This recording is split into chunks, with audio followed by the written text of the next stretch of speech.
ಉಂಡ ಮನೆಗೆ ದ್ರೋಹ, ಪಾಕಿಸ್ತಾನಕ್ಕೆ ತನ್ನನ್ನು ಮಾರಿಕೊಂಡ ಯೂಟ್ಯೂಬರ್ ಜ್ಯೋತಿ ಯಾರಿವಳು? ಎಲ್ರಿಗೂ ನಮಸ್ಕಾರ. ನಾನು ನಿಮ್ಮ Pradeep Chandra. Welcome back to my PCB diaries YouTube channel. ನೀವು ನಿಜವಾಗ್ಲೂ ಇಂಡಿಯಾನ ಪ್ರೀತಿಸೋದೇ ಆದ್ರೆ ಈ ಚಾನೆಲ್ ನ ಸಬ್ಸ್ಕ್ರೈಬ್ ಮಾಡಿ, ಹಾಗೆ ಈ ವಿಡಿಯೋನ ಕಂಪ್ಲೀಟ್ ಆಗಿ ನೋಡಿ. ಒಬ್ಬ ಯೂಟ್ಯೂಬರ್ ತನ್ನನ್ನು ಹಣಕ್ಕಾಗಿ ಮಾರ್ಕೊಂಡಿದ್ದಾಳೆ. ಅವಳು ಇಂಡಿಯನ್ ಅಂತ ಹೇಳ್ಕೊಳ್ಳೋದಕ್ಕೆ ನಮಗೆ ಬೇಜಾರಾಗ್ತದೆ. ಹೌದು, ಕಳೆದ ಕೆಲ ವರ್ಷಗಳಿಂದ ಯೂಟ್ಯೂಬ್ ಅವಳಿ ಹೆಚ್ಚಾಗಿದ್ದು, ಉತ್ತಮವಾದ ಕಂಟೆಂಟ್ ಗಳನ್ನು ಕೊಡುವ ಮೂಲಕ ಅನೇಕರು ಬಳಕೆದಾರರನ್ನು ಗಮನ ಸೆಳೆದು ಯಶಸ್ವಿಯಾಗಿ ನಿಜಕ್ಕೂ ಗೆಲುವನ್ನು ಸಾಧಿಸಿದ್ದಾರೆ. ಶ್ರಮದಿಂದ ಮಾತ್ರ ಯಶಸ್ಸು ಎನ್ನುವುದು ಕೂಡ ಸಾಬೀತು ಮಾಡಿದ್ದಾರೆ. ಆದರೆ ಇದೇ ಯೂಟ್ಯೂಬ್ ಚಾನೆಲ್ ಹೆಸರಲ್ಲಿ ಹಣ ಮಾಡಲು ಬೇರೊಬ್ಬರನ್ನು ವಂಚಿಸೋದು, ಬ್ಲಾಕ್ ಮೇಲ್ ಮಾಡುವುದು, ಸ್ಕ್ಯಾಮ್ಗಳು ಮಾಡೋದು, ಬೆಟ್ಟಿಂಗ್ ಪ್ರಮೋಷನ್ಗಳನ್ನ ಮಾಡೋದು ಮುಂತಾದ ಕೆಲಸಗಳಿಂದ ಹಣ ಮಾಡುತ್ತಿದ್ದಾರೆ. ಕೇವಲ ಅಷ್ಟೇ ಅಲ್ಲ, ಹಣದಾಸೆಗೆ ಆತ್ಮ ವಂಚನೆ ಮಾಡಿಕೊಳ್ಳುವ, ತಮ್ಮನ್ನು ತಾವೇ ಮಾರಿಕೊಳ್ಳುವ, ಉಂಡ ಮನೆಗೆ ದ್ರೋಹ ಬಗೆಯುವ ಕೆಲಸಗಳಲ್ಲಿ ತೊಡಗಿರುವಂತಹ ಒಂದಷ್ಟು ಯೂಟ್ಯೂಬರ್ ಗಳ ಮಧ್ಯೆ ಜ್ಯೋತಿ ಮಲ್ಹೋತ್ರಾ ಕೂಡ ಒಬ್ಬಳಾಗಿದ್ದಾಳೆ. ಜ್ಯೋತಿ ಮಲ್ಹೋತ್ರಾ ಭಾರತದವಳೇ ಆಗಿದ್ದು, ಭಾರತದ ವಾತಾವರಣದಲ್ಲಿ ಬೆಳೆದು, ಭಾರತದ ಅನ್ನವನ್ನು ತಿಂದು ಪಾಕಿಸ್ತಾನಕ್ಕೆ ಸಪೋರ್ಟ್ ಮಾಡಿಕೊಂಡು ತಾನು ಊಟ ಮಾಡಿದಂತಹ ಮನೆಗೆನೆ ದ್ರೋಹ ಬಗೆಯುತ್ತಿದ್ದಾಳೆ. ಈ ಮಹಿಳೆ ಟ್ರಾವೆಲ್ ವಿತ್ ಜೋ ಎಂಬ ಯೂಟ್ಯೂಬ್ ಚಾನೆಲ್ ನ ಹೆಸರಿನಲ್ಲಿ ಮಣ್ಣು ತಿನ್ನುವ ಕೆಲಸವನ್ನು ಈಕೆ ಮಾಡಿದ್ದಾಳೆ. ಪಾಕಿಸ್ತಾನದ ಪರವಾಗಿ ಬೇಹುಗಾರಿಕೆ ನಡೆಸುತ್ತಿದ್ದಾಳೆ. ಸದ್ಯ ಜೈಲು ಪಾಲಾಗಿದ್ದಾಳೆ. ತನ್ನ ಪಾಡಿಗೆ ಯೂಟ್ಯೂಬ್ ಚಾನೆಲ್ ನಲ್ಲಿ ವಿಡಿಯೋ ಹಾಕುತ್ತಾ 3.25 ಲಕ್ಷ ಸಬ್ಸ್ಕ್ರೈಬ್ ಗಳನ್ನು ಹೊಂದಿರುವ ಜ್ಯೋತಿ 2023ರಲ್ಲಿ ಪಾಕಿಸ್ತಾನಕ್ಕೆ ಪ್ರವಾಸ ಹೋಗಲು ದೆಹಲಿಯ ಪಾಕಿಸ್ತಾನದ ಹೈ ಕಮಿಷನರ್ ಹೆನ್ಸಾರ್ ಉರ್ ರಹೀಂ ಅಲಿಯಾಸ್ ಡ್ಯಾನಿಶ್ ನ ಸಂಪರ್ಕಿಸಿದ್ದಾಳೆ. ಇಲ್ಲಿಂದ ಇಬ್ಬರ ನಡುವೆ ಫ್ರೆಂಡ್ಶಿಪ್ ಶುರುವಾಗಿ ಸಲುಗೆ ಬೆಳೆದಿದೆ. ಆ ನಂತರ ಇದೇ ಡ್ಯಾನಿಶ್ ಪಾಕಿಸ್ತಾನದ ಗುಪ್ತಚರ ಇಲಾಖೆಗಳಿಗೆ ಜ್ಯೋತಿಯನ್ನು ಪರಿಚಯ ಮಾಡಿಸಿದ್ದ. ಪಾಕಿಸ್ತಾನದಲ್ಲಿ ಜ್ಯೋತಿ ಮಲ್ಹೋತ್ರಾಗೆ ಯಾವುದೇ ರೀತಿ ತೊಂದರೆಗಳಾಗಬಾರದು, ಅವಳ ಜೊತೆ ಸಲುಗೆಯಿಂದ ನಡೆದುಕೊಂಡು ಚೆನ್ನಾಗಿಯೇ ನೋಡಿಕೊಂಡಿದ್ದ. ನ್ಯಾಷನಲ್ ಪ್ರೆಸ್ ಗಳೆಲ್ಲ ವರದಿ ಮಾಡಿರುವಂತೆ ಪಾಕಿಸ್ತಾನದ ರಾಯಭಾರಿ ಕಚೇರಿಯ ಡ್ಯಾನಿಶ್ ಸಾಂಗತ್ಯ ಬೆಳೆಸಿದ ನಂತರ ಪಾಕಿಸ್ತಾನದಲ್ಲಿ ಜ್ಯೋತಿ ಮಲ್ಹೋತ್ರಾಗೆ VIP ಟ್ರೀಟ್ಮೆಂಟ್ ನೀಡಲಾಗಿತ್ತು. ಪಾಕಿಸ್ತಾನದಲ್ಲಿ ಎಲ್ಲಿಗೆ ಹೋದರೂ ಕೂಡ ಜ್ಯೋತಿಗೆ ಪಾಕಿಸ್ತಾನದ ಪೊಲೀಸರ ಭದ್ರತೆ ಕೂಡ ಸಿಗುತ್ತಿತ್ತು. ಈ ವಿಚಾರಕ್ಕೆ ಸಾಥ್ ನೀಡುವಂತಹ ಸಾಕ್ಷಿಗಳು ಎಂದರೆ ಖುದ್ದು ತಮ್ಮ ಇನ್ಸ್ಟಾಗ್ರಾಮ್ ನಲ್ಲಿ ಪಾಕಿಸ್ತಾನದಲ್ಲಿ ನಡೆದ ಹೈ ಪ್ರೊಫೈಲ್ ಪಾರ್ಟಿಗಳಲ್ಲಿ ಭಾಗಿಯಾಗಿರುವ ಫೋಟೋಗಳನ್ನು ಕೂಡ ಹಂಚಿಕೊಂಡಿದ್ದಾರೆ ಜ್ಯೋತಿ ಮಲ್ಹೋತ್ರಾ. ಈ ಪಾರ್ಟಿಗಳಲ್ಲಿ ಗುಪ್ತಚರ ಸಂಸ್ಥೆಗಳಲ್ಲದೆ ಪಾಕಿಸ್ತಾನದ ಹಿರಿಯ ಅಧಿಕಾರಿಗಳು ಕೂಡ ಜ್ಯೋತಿ ಮಲ್ಹೋತ್ರನನ್ನು ಭೇಟಿ ಮಾಡುತ್ತಿದ್ದರು ಎನ್ನಲಾಗಿದೆ. ಈಗ ಜ್ಯೋತಿ ಮಲ್ಹೋತ್ರಾ ಮೇಲೆ FIR ದಾಖಲಾಗಿದೆ. FIR ಪ್ರಕಾರ ಜ್ಯೋತಿ ಮಲ್ಹೋತ್ರಾ 2 ಬಾರಿ ಪಾಕಿಸ್ತಾನದ ಪ್ರವಾಸ ಮಾಡಿದ್ದಾರೆ. ಪಾಕಿಸ್ತಾನದ ಈ ಪ್ರವಾಸದ ಸಮಯದಲ್ಲಿ ಆಹ್ವಾನ್ ಎಂಬ ವ್ಯಕ್ತಿ ಈಕೆಗೆ ಉಳಿದುಕೊಳ್ಳಲು ಎಲ್ಲಾ ವ್ಯವಸ್ಥೆ ಮಾಡಿದ್ದಾನೆ. ಇದೇ ಸಮಯದಲ್ಲಿ ಆಹ್ವಾನ್, ಶಕೀರ್ ಮತ್ತು ರಾಣಾ ಶಹಬಾಜ್ ಎಂಬ ಪಾಕಿಸ್ತಾನದ 3 ಅಧಿಕಾರಿಗಳು ಜ್ಯೋತಿ ಮಲ್ಹೋತ್ರಾದ ಭೇಟಿ ಮಾಡಿದ್ದಾರೆ. ಯಾರಿಗೂ ಅನುಮಾನ ಬಾರದಿರಲಿ ಎಂದು ರಾಣಾ ಶಹಬಾಜ್ ಮೊಬೈಲ್ ನಂಬರ್ ಅನ್ನು ಚಾಟ್ ರಾಂಡವ್ ಹೆಸರಿನಲ್ಲಿ ಸೇವ್ ಮಾಡಿಕೊಂಡಿದ್ದಾನೆ. ಹೀಗೆ ಬೇರೆ ಬೇರೆ ಹೆಸರಿನಲ್ಲಿ ಪಾಕಿಸ್ತಾನದ ಅಧಿಕಾರಿಗಳ ನಂಬರ್ ಅನ್ನು ತನ್ನ ಮೊಬೈಲ್ ನಲ್ಲಿ ಸೇವ್ ಮಾಡಿದ್ದ Jyoti Malhotra WhatsApp, Telegram, Snapchat encrypt ಮಾಡಲಾದ ಪ್ಲಾಟ್ಫಾರ್ಮ್ಗಳ ಮೂಲಕ ನಿರಂತರವಾಗಿ ಸಂಪರ್ಕದಲ್ಲಿದ್ದಳು.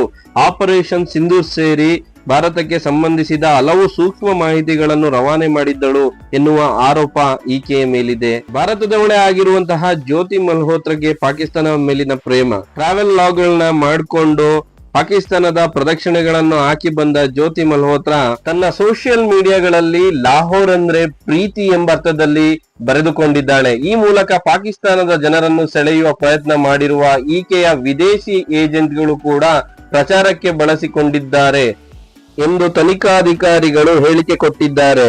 ಇನ್ನು ಅತ್ತಾರಿ ವಾಘಾ ಗಡಿಯಿಂದಲೂ ಲಾಹೋರ್ನ ಅನರ್ಕಲಿ ಬಜಾರ್ ವರೆಗೂ ತಿರುಗಾಡಿಕೊಂಡು ವಿಡಿಯೋ ಮಾಡಿರುವ ಜ್ಯೋತಿ ಮಲ್ಹೋತ್ರಾ ಪಾಕಿಸ್ತಾನದ ಅತಿ ದೊಡ್ಡ ಹಿಂದೂ ದೇವಾಲಯವಾದ ಕಟಾಸ್ ರಾಜ್ ದೇವಾಲಯಕ್ಕೆ ಭೇಟಿ ನೀಡಿ ಪಾಕಿಸ್ತಾನದ ಆಹಾರ ಪದ್ಧತಿಯ ಕುರಿತು ಮಾತನಾಡುತ್ತಾ 2 ದೇಶಗಳ ಸಂಸ್ಕೃತಿಯ ಬಗ್ಗೆ ಹೋಲಿಕೆ ಮಾಡಿದ್ದಾಳೆ. ಈಕೆಗೆ ಪಾಕ್ ಏಜೆಂಟ್ ಜೊತೆನೆ ಲವ್ವಿ ಡವ್ವಿ ಶುರುವಾಗಿದೆ. ಪಾಕಿಸ್ತಾನದ ಗುಪ್ತಚರ ಕಾರ್ಯಕರ್ತರಿಗೆ ಸೂಕ್ಷ್ಮ ಮಾಹಿತಿ ನೀಡುತ್ತಿದ್ದ ಜ್ಯೋತಿ ಮಲ್ಹೋತ್ರಾ ಗುಪ್ತಚರ ಕಾರ್ಯಕರ್ತನ ಜೊತೆ ಪ್ರೀತಿಯಲ್ಲಿ ಬಿದ್ದಿದ್ದಾಳೆ ಎನ್ನುವ ವಿಚಾರ ಕೂಡ ತನಿಖೆಯ ವೇಳೆ ಗೊತ್ತಾಗಿದೆ. ಈ ಕಾರ್ಯಕರ್ತನ ಜೊತೆ ಇಂಡೋನೇಷ್ಯಾದ ಬಾಲ್ಗೆ ಕೂಡ ಇವಳು ಪ್ರಯಾಣ ಬೆಳೆಸಿದ್ಲು, ಅಲ್ಲಿ ಕೂಡ ಟೂರ್ ಮಾಡಿದ್ಲು. ತನಿಖಾಧಿಕಾರಿಗಳು ಹೇಳುತ್ತಿರುವ ಪ್ರಕಾರ ಈ ವಿಚಾರದ ಬಗ್ಗೆ ಹೆಚ್ಚಿನ ತನಿಖೆ ಮಾಡುತ್ತಿದ್ದೇವೆ ಎಂದು ಹೇಳಿದ್ದಾರೆ. ಹಾಗೆ ಕಳೆದ ಮಾರ್ಚ್ ನಲ್ಲಿ ಕೂಡ ಪಾಕಿಸ್ತಾನಕ್ಕೆ ಹೋಗಿದ್ದ ಜ್ಯೋತಿ ಮಲ್ಹೋತ್ರಾ ವಾಘಾ ಬಾರ್ಡರ್ ಬಳಿ ತಾವು ನಿಂತಿದ್ದ ಫೋಟೋವನ್ನು ಹಂಚಿಕೊಂಡು ಯುದ್ಧಕ್ಕಿಂತ ಶಾಂತಿ ದೊಡ್ಡದು, ಭಾರತ ಮತ್ತು ಪಾಕಿಸ್ತಾನ ಮತ್ತೆ ಒಂದಾಗಬೇಕು ಎಂದು ಬರೆದುಕೊಂಡಿದ್ದಾಳೆ. ತನ್ನನ್ನು ಭಾರತೀಯಳು ಮತ್ತು ಪಾಕಿಸ್ತಾನದವಳು ಕೂಡ ಎಂದು ಸಮರ್ಥಿಸಿಕೊಂಡಿದ್ದಾಳೆ. ಹಾಗೆ ಭಾರತದಲ್ಲಿ ಸಿಂಪಲ್ ಆಗಿ ಜೀವನ ನಡೆಸುತ್ತಿದ್ದಂತಹ ಜ್ಯೋತಿ ಮಲ್ಹೋತ್ರಾ ಪಾಕಿಸ್ತಾನದ ಜೊತೆ ನಿಕಟ ಸಂಪರ್ಕವನ್ನು ಹೊಂದಿದ ಮೇಲೆ ಚೀನಾಗೆ ಮತ್ತೆ ನೇಪಾಳಕ್ಕೆ ಹೋಗಿದ್ದಾಳೆ. ಅಲ್ಲಿ ಐಷಾರಾಮಿ ಜೀವನವನ್ನು ನಡೆಸುತ್ತಿದ್ದಳು ಎಂಬ ಮಾಹಿತಿಯನ್ನು ರಾಷ್ಟ್ರೀಯ ಮಾಧ್ಯಮಗಳು ನೀಡಿದೆ. ಹಾಗೆ ಡ್ಯಾನಿಶ್ ಪಾಕಿಸ್ತಾನದಲ್ಲಿ ತನ್ನ ಹೆಂಡತಿಯನ್ನು ಕೂಡ ಮಲ್ಹೋತ್ರಾಗೆ ಪರಿಚಯ ಮಾಡಿಸಿದ್ದ. ಸೊ ಹಾಗಾಗಿ ಜ್ಯೋತಿ ಮಲ್ಹೋತ್ರಾ ಪಾಕಿಸ್ತಾನದವರ ಜೊತೆ ನಿಕಟ ಸಂಬಂಧವನ್ನು ಇಟ್ಟುಕೊಂಡಿದ್ದಳು ಎಂಬುದನ್ನು ಖಾತ್ರಿಪಡಿಸುತ್ತದೆ. ಇವಳನ್ನು ಹರಿಯಾಣದ ಹಿಸಾರ್ ಪೊಲೀಸರು ಬಂಧಿಸಿದ್ದು 1923ರ ಅಧಿಕೃತ ರಹಸ್ಯ ಕಾಯ್ದೆ official secret act section 3, 4 and 5 ಮತ್ತು ಭಾರತೀಯ ನ್ಯಾಯ ಸಂಹಿತೆ BNS ಸೆಕ್ಷನ್ 152ರ ಅಡಿಯ ಪ್ರಕಾರ ದಾಖಲಿಸಿದ್ದಾರೆ FIR. ಕೇವಲ ಜ್ಯೋತಿ ಮಲ್ಹೋತ್ರಾ ಮಾತ್ರವಲ್ಲ, ದೇಶದ್ರೋಹದ ಆರೋಪದಡಿ ಹರಿಯಾಣ ಮತ್ತು ಪಂಜಾಬ್ನೆಲ್ಲೆಡೆ ISI ಪಾಕಿಸ್ತಾನದ ಇಂಟರ್ನ್ಯಾಷನಲ್ ಸರ್ವಿಸ್ ಇಂಟೆಲಿಜೆನ್ಸ್ ಗಾಗಿ ಬೇಹುಗಾರಿಕೆ ನಡೆಸುತ್ತಿದ್ದ ಅಪರಾಧ 2 ವಾರಗಳಲ್ಲಿ 9 ಜನರನ್ನು ಬಂಧಿಸಲಾಗಿದೆ ಎಂದು ಕೇಸ್ ವರದಿಯಾಗಿದೆ.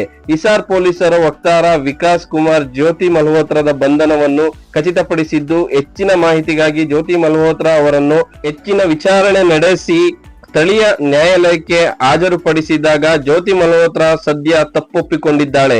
ನ್ಯಾಯಾಲಯ ಇನ್ನೂ 5 ದಿನಗಳನ್ನು ಪೊಲೀಸ್ ಕಸ್ಟಡಿಗೆ ನೀಡಿ ಹೆಚ್ಚಿನ ಮಾಹಿತಿಗಾಗಿ ಅವಳನ್ನು ಬಾಯಿ ಬಿಡಿಸಬೇಕೆಂಬ ಆರ್ಡರ್ ನ ಹೊರಡಿಸಿದೆ. ಇಂಥವ್ರನ್ನ ನೋಡಿದ್ರೆ ಅಲ್ಲೇ ಶೂಟ್ ಮಾಡಿ ಬಿಸಾಕ್ಬೇಕು ಅಂತ ಅನ್ಸುತ್ತೆ.